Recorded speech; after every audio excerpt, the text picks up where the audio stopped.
Do you want to learn English?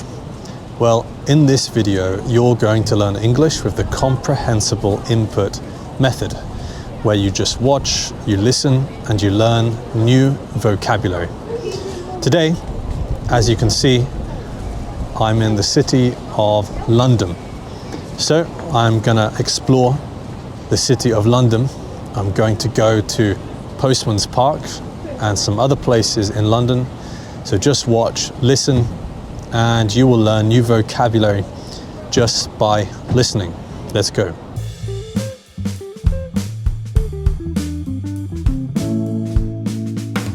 We are going to a very special place in London called Postman's Park. It's the kind of place that most people have never heard of. It's not usually where tourists go when they come to London, but I think it's a bit different and just a bit interesting. So we're heading to Postman's Park and I should arrive in about 5 minutes. The crazy thing about London is that wherever you go, there are people from every country on the planet in London. So you will hear Spanish, Chinese, Japanese. You will hear basically every single language that you can think of. If you walk around London, you will hear it. Because basically everybody is here. That's the thing with London, like everybody is in this city. This sign says pedestrians. Pedestrians need to go in this direction. What is a pedestrian? Well, anybody who is traveling on foot. So I'm a pedestrian, and anybody who is walking around the city, we are all pedestrians. And in this case, pedestrians need to go this way. So yeah, basically anybody who is not driving or is not on a bicycle are pedestrians. So according to my Google Maps, we just need to continue along this road here for a bit longer, and then we will take a left into King Edward Street, and that's where we will find Postman's Park. So we're just going to continue along here and then take a left. So we just walked up this street and we have just taken a left, and now we're right next to Postman's Park.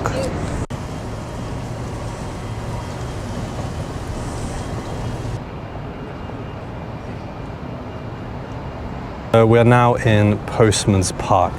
Now the reason that it's called Postman's Park is because it used to be next to the big post office building, and all of the postal workers who used to work in this building would come to this park to come and eat their lunch. So that's why it's called Postman's Park. This park was built in 1880 by George Frederick Watts. George Frederick Watts built this park in order to honor working class people. On the plaques over there, you can see the names of lots of different regular working class people who were heroes.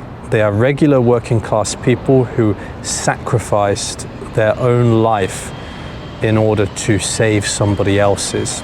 So George Frederick Watts wanted to honor these people, these regular people who were no different really from me and you, these people who sacrificed their own lives to save somebody else. You see, George Frederick Watts believed that true heroism often came from regular working people.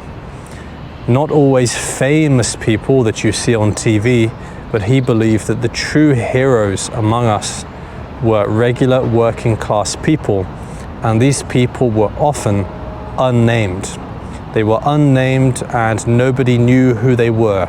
Even though these regular people were true heroes and they sacrificed their own lives to save somebody else, they got no recognition at all, and nobody knew who they were just because they were from a working class background and they were not rich and they were not famous. George Frederick Watts believed that the true heroes are often people that you've never heard of.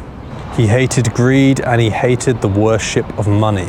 So George Frederick Watts built this place, Postman's Park, in order to honor everyday heroes, the everyday heroes that walk amongst us.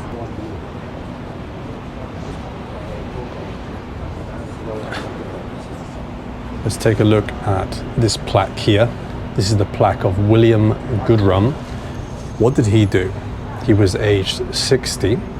He lost his life at Kingsland Road Bridge in saving a workman from death under the approaching train from Kew, whatever that is. He died on February 28th, 1880. So this man, William Goodrum, when he was 60 years old, he saved somebody from a train. He saved a workman from death from a train that was coming towards him. So this plaque has been put here to remember William Goodrum, who died on the 28th of February 1880. This plaque is for a man called Richard Farris. He drowned in attempting to save a poor girl who had thrown herself into the canal at Globe Bridge, Peckham. So Richard Farris, he saved a poor girl, a young girl, from drowning. And while he was trying to save this poor girl, he drowned himself. He died on the 20th of May, 1878. This is a plaque for John Clinton, and John died when he was aged 10, so he was just a boy. John Clinton, aged 10, who was drowned near London Bridge in trying to save a companion younger than himself. So even though John Clinton was only 10 years old, he saved somebody else younger than himself. So somebody younger than him was drowning and John Clinton saved him, but in the process he drowned as well. He died on the 16th of July 1894. This plaque is for Solomon Gallaman. Aged 11, he died. So another young boy. He died of injuries after saving his little brother from being run over in Commercial Street. So probably a car was going to hit his little brother. A car was going to run over his little brother, and Solomon Gallaman saved him. And this is a quote from him, and it says, "Mother, I saved him, but I could not save myself." So this is an 11-year-old hero who died saving his little brother from being run over in the street.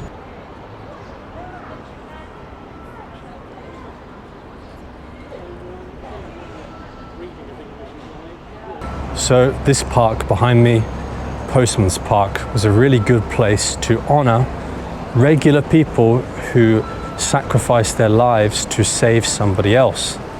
You could even see that some of them were very young. Some of them were 11 years old or 10 years old. So sometimes even somebody who is just a child can actually be a hero. I think this park does a good job of sending the message that maybe sometimes we focus too much on famous people and rich people, and we always look up to famous people and rich people. But this park here really sends the message that sometimes it's regular people who are heroes. Sometimes it's regular people, even children, who do acts of heroism. I'm sorry, the siren there is really loud. There's an ambulance going past. But yes, sometimes it's even children who do acts of heroism and do things that are really quite amazing, even though they're not rich and even though they're not famous. And this park here, Postman's Park, it does a good job of showing this, I think. Now, the next place we're going to a place called the Gardens at 120. So the Gardens at 120 is basically a rooftop garden where you can get really good views of all of London. So I'm going to go up to the top of this big building and I'm going to see the views of all of London. Now, the journey from here to the Gardens at 120 is around 20 minutes. So we have about a 20-minute walk to get there. So let's go. It's going to take me quite a while to arrive there. Okay, so not 20 minutes, but 16 minutes. So I have to walk for 16 minutes to get to the garden at 120. So I've got to walk over there now, so let's go. This sign here says diversion. So what that means is that usually you could go through here. Most of the time you can go through here, but as you can see, there is construction work up here. You can see lots of scaffolding all over there. See, there's scaffolding everywhere, all the way up there. So usually you could walk through here, but not today. Not today. It says diversion, which means that you have to go this way instead. You have to go the other way. Usually you could come through here, but the sign says diversion, so you need to go the other way this time. So how's the weather today, you might be wondering? Well, you know what? Today, I really have nothing to complain about. I know it's shocking, I know, absolutely shocking, but there is nothing to complain about in terms of the weather today. Okay, we can't see the sun. You can't see the sun anyway, but the temperature is pretty nice. It's about 17 degrees, 16 degrees, something like that. It's quite warm and it's not raining. So when you're in the UK and you don't have any rain, you've got to be thankful for that, because it could easily be raining, because of course this is London after all. So yes, even though the sky is covered in thick clouds, it's not raining and it's not cold, so I'm not going to complain today. I promise not to complain about the weather today. Actually, on second thoughts, I take that back. I take that back. I can't promise that. I can't promise that. This is a really nice street. If you look around at the architecture on the walls, what do you think? I think it looks pretty nice. This is one of the cool things about London, is that you can be walking somewhere and you come across really nice places like this. I think it looks pretty cool.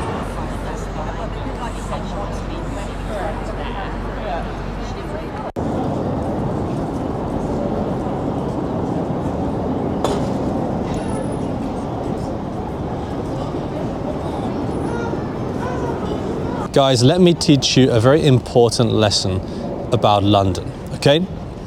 Over here, this is Tower Bridge. That is not London Bridge over there, that is called Tower Bridge. On the other hand, this one over here, this is called London Bridge, okay? Let me go through that again. Tower Bridge, London Bridge. Now I know London Bridge doesn't look very nice, but yes, that is actually London Bridge. Guys, just as I stand here in front of the Shard building behind me, I just wanted to talk a little bit about persistence when learning a language. When you're learning a language, you need to be persistent, right? Especially when you are an intermediate learner of a language like English, it can sometimes feel like you're not really making any progress, right? Lots of people feel this way when they are at the intermediate level of a language. The truth is, it just feels like you're not making progress, but you are. Every time you watch an hour of comprehensible input in English, for example, you're learning new vocabulary, you're learning new words, you're learning how the language is spoken, you're learning the intonation of native speakers. You're learning the correct pronunciation of words, and all of this information is going into your brain. A lot of this information is going into your subconscious brain at the back of your mind. So if you are an intermediate learner of English, you just need to keep going, okay? You need to be persistent and keep putting those hours in with learning English. If you keep doing that, eventually you will become an advanced speaker of English. It's not impossible to become an advanced speaker of English, okay? I know it can feel like you're going to be intermediate level forever, but you're not. You need to be persistent and keep going, and you will reach the advanced levels eventually. The truth is, guys, learning a language takes a lot of time. It does take quite a long time. If you come across somebody on the internet who tells you you can become fluent in English in only 3 months, it's not true. I've been teaching English for about 7 or 8 years. I don't think I've ever seen anybody become fluent in just 3 months. It's never happened. So learning a language does take a lot of hours and a long time. So keep putting in the hours. You can track your hours if you want to see how much you're doing each day. If you are persistent and if you are consistent with learning English, you are going to keep increasing your level. I promise you, it's guaranteed. So yes, if you are having doubts right now and you feel like, I will never get better at English, I'm always going to be at the intermediate level of English, it's not true. You will reach the C1 advanced level eventually if you just continue to be persistent with your studying. Anyway, that's enough of that. Let's go now to the garden at 1:20. Let's go. I've just come across the Leadenhall market. I wasn't intending to come here, but it looks like it's close. So let's go and take a look, because this is a well-known spot of London. So I'm here in the Leadenhall market, and if any of this place seems familiar to you, it could be because it was one of the locations used for the Harry Potter films. So if you are a Harry Potter fan, you may recognize this location because it was around here where they filmed the scenes for Diagon Alley. At least they filmed some of the scenes for Diagon Alley around here. I don't know specifically exactly where it was. All I know is that somewhere around this area they filmed those scenes with Diagon Alley. So if all of this looks a little bit familiar to you, that could be the reason why. As expected, the whole place is absolutely crammed with tourists from all over the world, and that's because this market is really, it's in all the tourist guides. You know, if you open online, if you look at a video online, it will tell you go to Leadenhall Market. It's always on like the top 15 places to visit in London. So that's why today it's absolutely crammed with tourists, as I'm sure it probably always is every hour of the day. Tourists everywhere. Probably this group over here are probably foreign students who have come with their school or their college. And so yeah, you can expect it to be crammed with tourists. But the architecture is really nice though. If you look at the ceiling, we have these lamps, these lights hanging down from the ceiling. And yeah, the architecture in here, well, it is quite unique and quite impressive. As you can see, the time is currently around 10 minutes to 3. So it's about 10 to 3 right now. So I should probably get a move on. To do all the things I need to do in London today, because it's already 10 to 3 right now. So that was a bit of a detour. That was a little bit of a detour. I did not intend to come to this market. I was on my way to the garden at 1:20. So that was a bit of a detour, but let's get back on track. Let's get back on track and let's head to the garden at 1:20.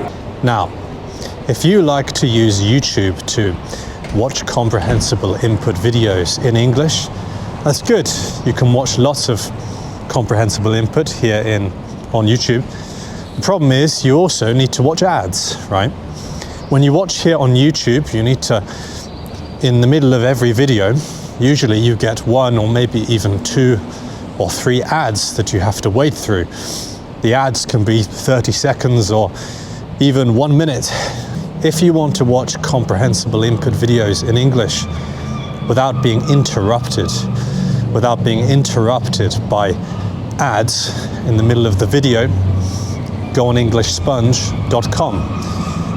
Most of the videos on our website are ad-free, meaning that you don't have to sit there and watch adverts. Your English studying, your English listening does not get interrupted by ads. On the website, we have even lots of free videos that you can watch that are ad-free. And so you don't need to watch any ads with those videos. Of course, if you do become a premium member of English Sponge, it only costs $8 per month, so it doesn't cost too much. If you do decide to become a premium member of English Sponge, none of the premium videos have ads on them. So you can watch all the comprehensible input that you like without being interrupted in the middle by these 30-second ads about products and things that you really don't care about. You just want to continue your English listening, but you have to watch this stupid ad in the middle. Well, on EnglishSponge.com you can watch videos without these silly ads that get in the way. So it looks like we finally arrived at the garden at 120. Now I'm going to go up a really big lift all the way to the top of this building so that I can see the view from the top. Usually there's a queue. Usually you need to queue up outside, but let's see, maybe today there isn't so much of a queue. So let's go ahead and take a look at the garden at 120. So I was hoping there wouldn't be too much of a queue, but sadly, as you can see, there is an absolutely massive queue, and I'm beginning to wonder, was it worth it? Is it worth it to join this queue and go up there? Because it'll probably take 25 minutes just to go up. And the queue is getting longer every second. But I think I'll do it. I think it's probably worth it. This one? Yeah. So we just got into the lift and we're going up to the top floor of the gardens at 120. You can see the number is going up and we are going up. And so yeah, at the top, there should be some good views when we reach the top. So let's see if we can get to the top.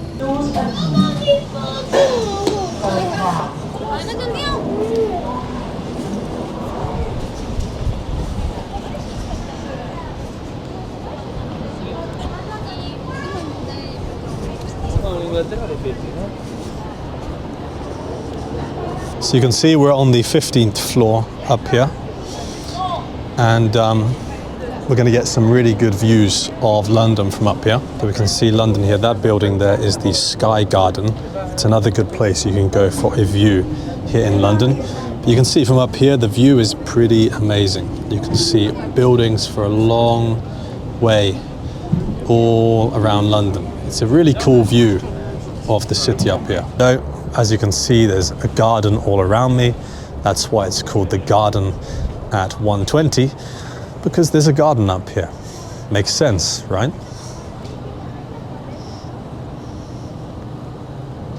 On this side, you can see a big crane. Can you see that? This is a crane, and it goes all the way down there. So that is one gigantic crane for people who are doing construction on this building. And over here, there's another crane. Over here, again, a massive, gigantic crane over this side as well. And over this side, you can see in the distance, this is the Shard. The Shard over there, this pointy building, this really big, pointy building, that's called the Shard. And that's a well-known building in London. Just below the Shard, if I just zoom in for you, If I just zoom in for you, down there you can see that's the River Thames. So we can see the River Thames from here as well. And you can see on this side, in the distance over there, I'll just zoom in for you a little bit. That is Tower Bridge over there. So you get a good view of Tower Bridge on the River Thames as well. Commonly mistaken for London Bridge. No, this is not London Bridge. This is called Tower Bridge. And over this side we can see the Gherkin building. This is named after the vegetable, a gherkin vegetable. But yeah, this is called the Gherkin, and everybody knows this building. Everybody knows this classic building of London. As you can see, the weather's not too bad. It's pretty cloudy, yes, but this is London, this is England. Of course it's cloudy, but it's not raining, so I can stand on this rooftop and I'm not getting soaked. I'm not getting soaked with rain, so I will not complain. I already promised not to complain in this video. However, when the weather's better, the view is much better. That's all I'm gonna say. The view is a lot better when it isn't cloudy. That's all I'm gonna say. I'm not complaining. I promise I'm not complaining. I promised I was not gonna complain about the weather in this video. So I will say no more. The weather is fine. It's fine. What do you think, guys? Would you like to come and visit the garden at 120 in London? Do you think the view is good? Can you imagine this view, but at sunset when the sun is going down, or at sunrise when the sun is coming up? Would you like to see the view then? Tell me in the comments. What do you think of this view? Not bad, right? Not a bad view at all. Okay guys, thank you for watching this video of me walking around London. I hope you're enjoying the view behind me. Thanks for watching this video. If you do like this kind of video where we walk around and teach English with the comprehensible input method, be sure to check out EnglishSponge.com, because we have more than 500 videos at different levels, all like this. So if you like this video, I'm sure you can also find more videos that you like on EnglishSponge.com. If you prefer to stay here on YouTube, check out this video of me walking around a village with only 1,000 people in it. Thanks for watching, and I'll see you in the next one.